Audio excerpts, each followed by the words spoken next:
Well, when I was 12 years old, I hit my athletic peak. I was the star of the Webster Wildcat Elementary School basketball team in Manchester, New Hampshire.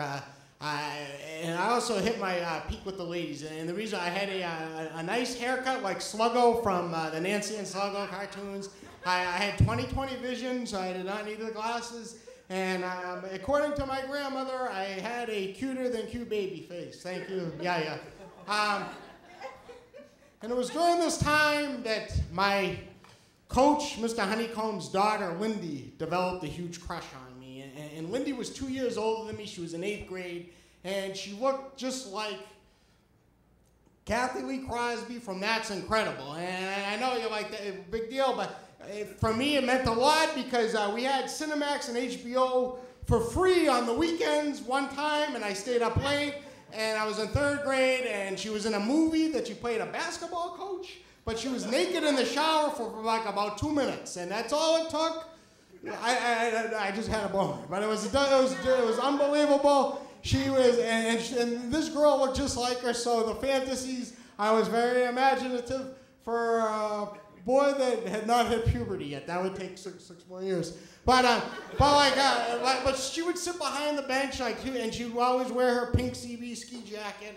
And when the games were over, we'd all congregate in this hall, and all my teammates, they would play freeze tag, and the parents would talk, and it was me and Lindy, and that was our time, and it was unbelievable. And the stuff we talked about was and who's the boss?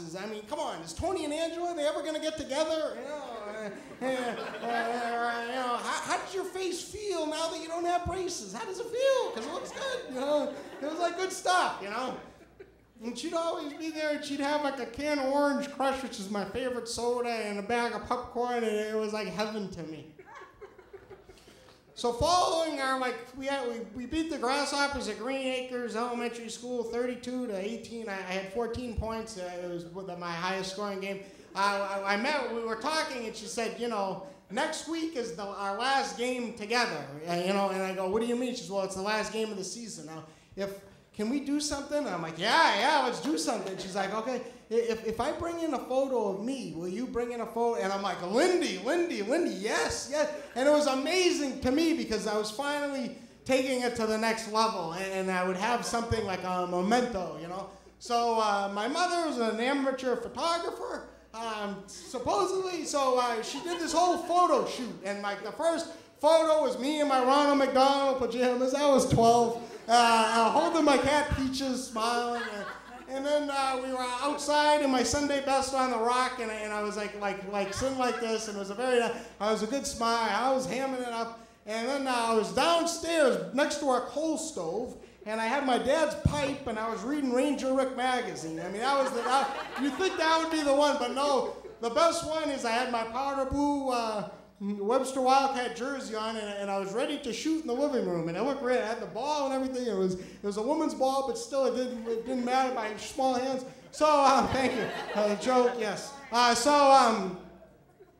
to top it off, I had my magician cape on and my hat. I dabbled in magic, and this was the big seller, the magnificent Wade. My last name's Wade. So this was the photo I used. So the game ended, and I was just so excited to see Lindy, and I ran over to my mother, and she had the envelope, and she goes, Adam Wade, and she called me always by my full name. I go, Lindy. I would just repeat her name.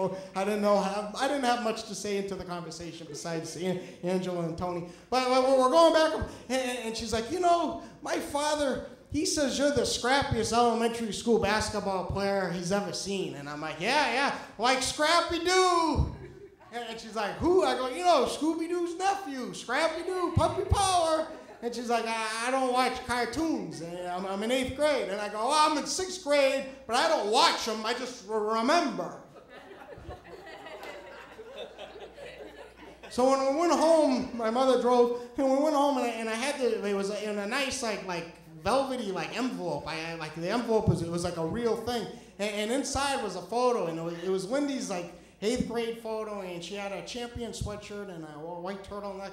And she had, she was a very, for New Hampshire standards, she was, I know, but she was, I'm telling you. And so I flipped it over, and it said, Dear Adam, you're a great kid, you're a great basketball player, and you're a great friend. And she underlined friend 3 times, and it was, and she's like, see you when we get to high school, or hopefully soon, or love, L-U-V, Lindy. And like reading that, like, I mean, I got a boner, and I was very excited. I was like, this is unbelievable. And it gave me like a highly probable glimpse how my life was gonna be, you know? And it was like popularity, and pretty girls, and fun. But somehow, this path was derailed by the burdens of acne, marching band, puberty, the golf team, and the Latin Honor Society. These obstacles strayed me further and further away from Lindy and all things awesome. But Lindy went on to become a Miss New Hampshire, second runner-up. She was a beautiful girl, but she couldn't play the piano. The talent that was there, the Palace Theater, she just couldn't play. I mean, you know, I was in the band. If she talked to me in high school, you know, I could have helped her, the bitch.